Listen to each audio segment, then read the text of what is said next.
Olá, meus queridos irmãos.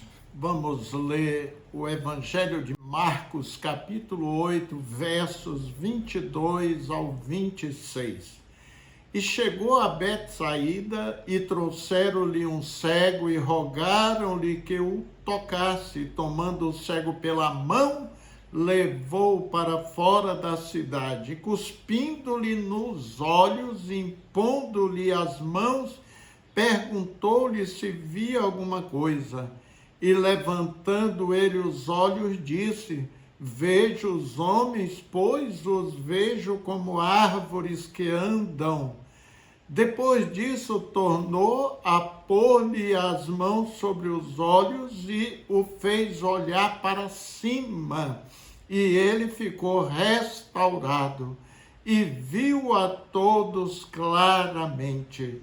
E mandou para sua casa, dizendo: nem entres na aldeia, nem o digas a ninguém da aldeia. Queridos, interessante esta forma utilizada por Jesus Cristo para curar um cego. Como sendo ele o autor da vida, o próprio Deus, não curou instantaneamente o cego. E por que Jesus não curou o cego de Betsaída logo assim na primeira vez? Querido, creio que Jesus não curou imediatamente, pois o seu propósito era ensinar aos discípulos que a fé em Cristo deve ser progressiva, ou seja, a fé deve crescer a cada etapa da nossa vida. Vamos entender o texto. Os evangelhos relatam 35 milagres que Jesus realizou. Evidentemente que nem todos os milagres que Jesus realizou, os evangelistas relataram. Observem o que o apóstolo João chegou a dizer sobre as obras de Jesus. João 21, 25. Vamos ler. Há, porém, ainda muitas outras coisas que Jesus fez, e se cada uma das quais fosse escrita, cuido que nem ainda o mundo todo poderia conter os livros que escrevessem. Então, está bem claro que Jesus não curou somente 35 pessoas. Entretanto, este milagre da cura do cego de Betsaída aconteceu em duas etapas. Isto porque a sua cegueira era maior do que o autor da vida? Nada disso. Isso aconteceu com um propósito. Aquela aparente demora era Deus caprichando para revelar algo para o futuro para todos nós. É que a nossa fé tem que ser progressiva, diária, sempre. Incrível é que, de conformidade com o versículo 23, Jesus cuspiu nos olhos daquele homem. Já o Evangelho de João, no capítulo 9, diz que Jesus cuspiu no chão, fez lodo com a saliva e aplicou-lhe nos olhos. Vamos ler. Tendo dito isto, cuspiu na terra e com a saliva fez lodo e untou com lodo os olhos do cego. Perceba que Jesus tem os seus métodos sem precisar dar explicações. Vale dizer que Deus é soberano e ele age da forma que quiser. Quem somos nós para arguí-lo, né? Observa o que o apóstolo Paulo ensina em Romanos 9, 20 ao 21. Mas quem é você, ó homem, para questionar a Deus? Acaso aquilo que é formado pode dizer ao que o formou, por que me fizeste assim? O oleiro não tem direito de fazer do mesmo barro um vaso para fins nobres e outros para uso desonroso?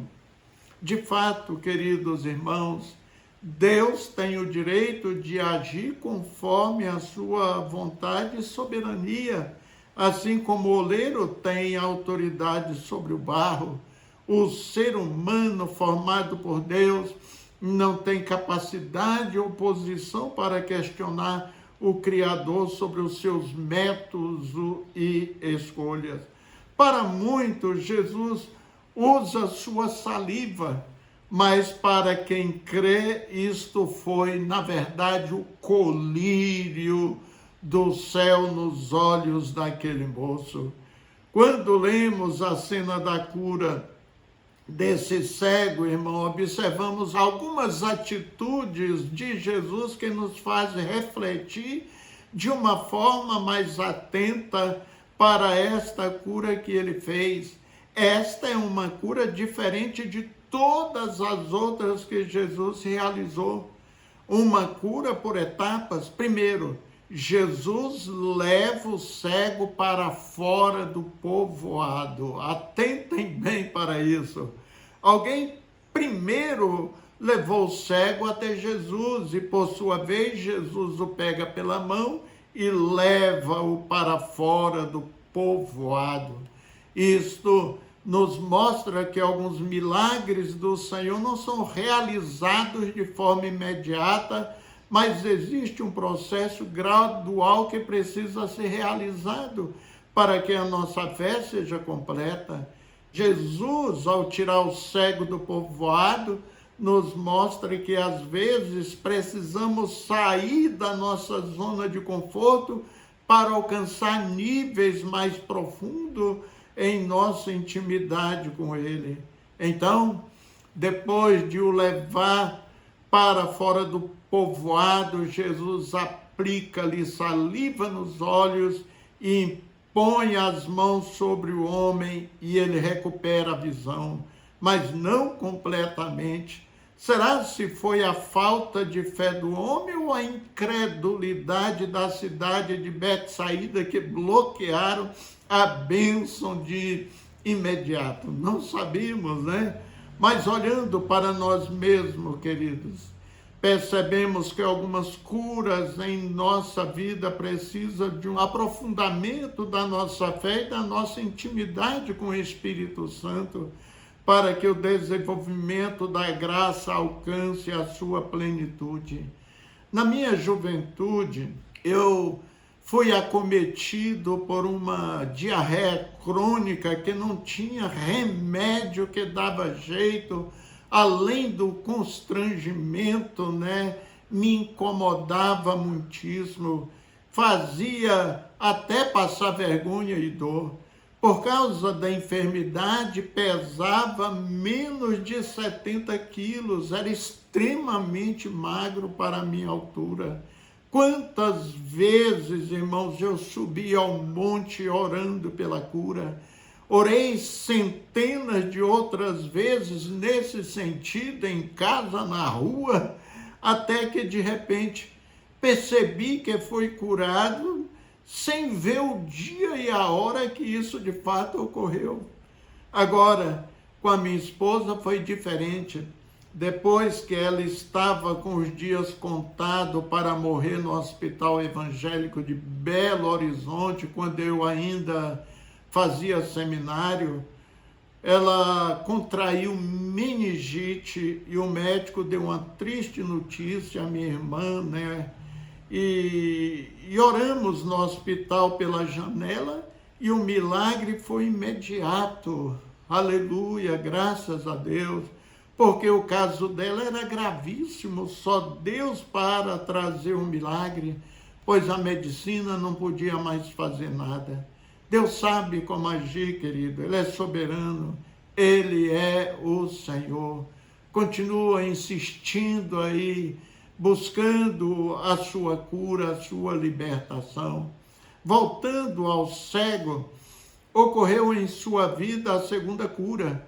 Jesus realiza dessa vez, querido, a cura completa e nos ensina que muitas vezes vamos precisar desenvolver a nossa fé antes, ou seja, O Evangelho precisa tomar forma em nossa vida, nos libertando de todas as amarras que o pecado nos aprisionou.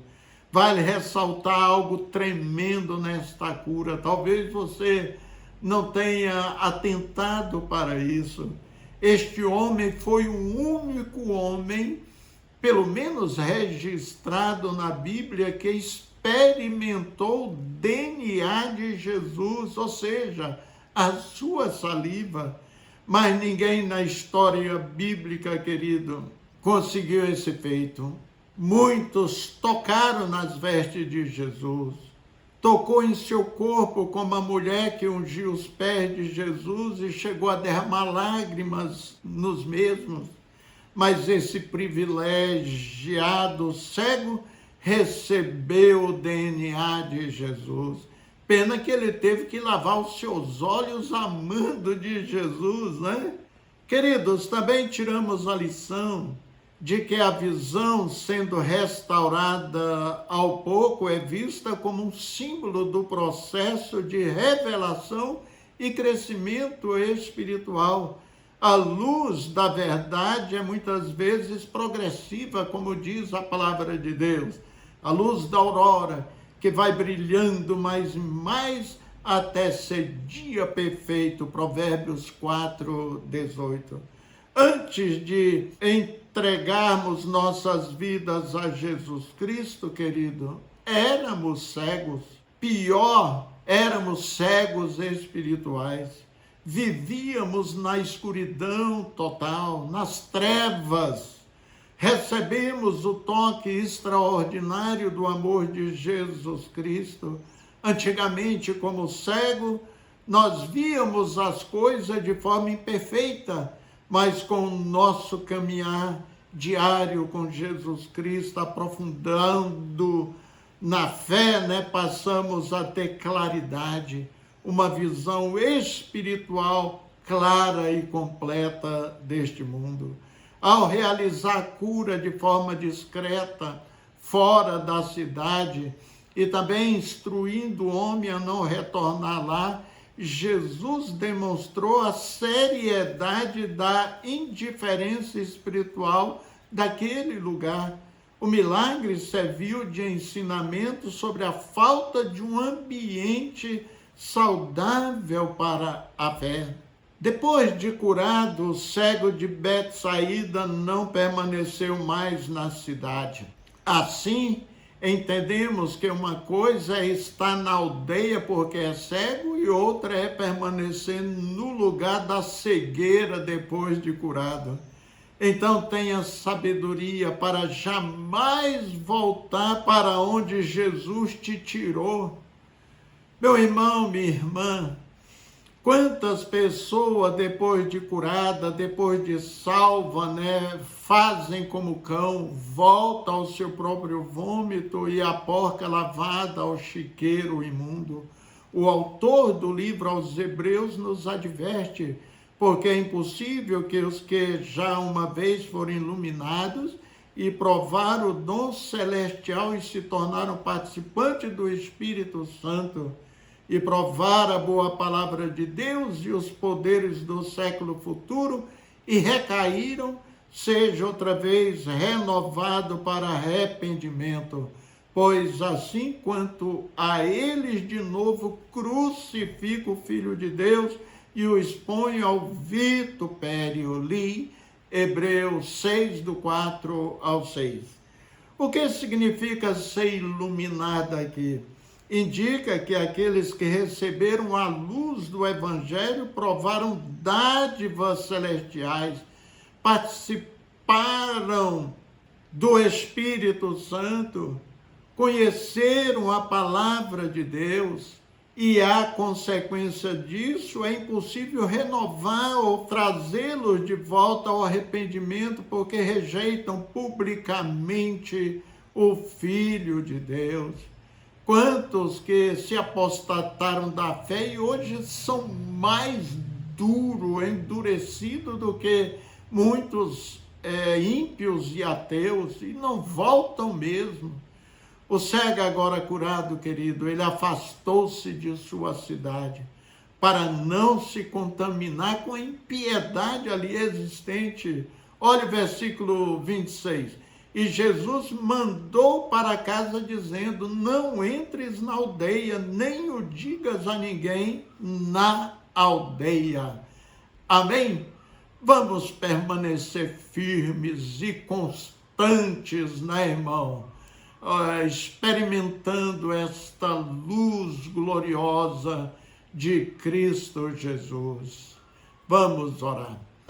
Te agradecemos pelos ensinos eternos da tua imutável e gloriosa palavra, Senhor.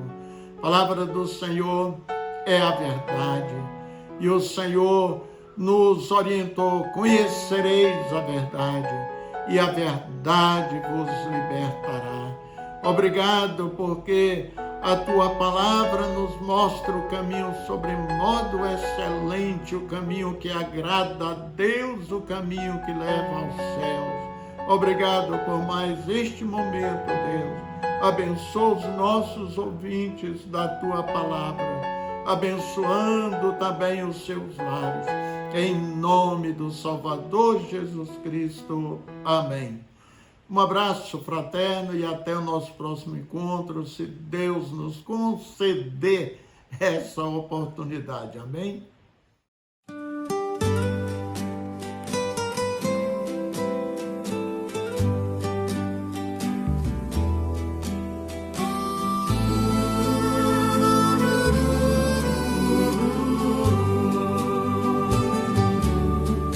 Ao findar o labor desta vida, quando a morte ao teu lado chegar, que destino há de ter a tua alma? Qual será no futuro teu lar? Meu amigo, hoje tu tens a escolha,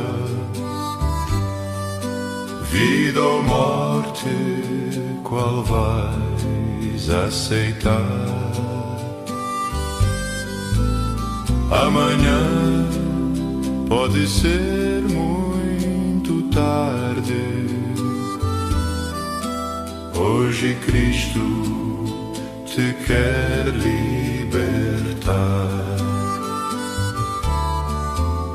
Tu procuras a paz neste mundo, em prazeres que passam em vão, mas na última hora da vida eles não te satisfarão.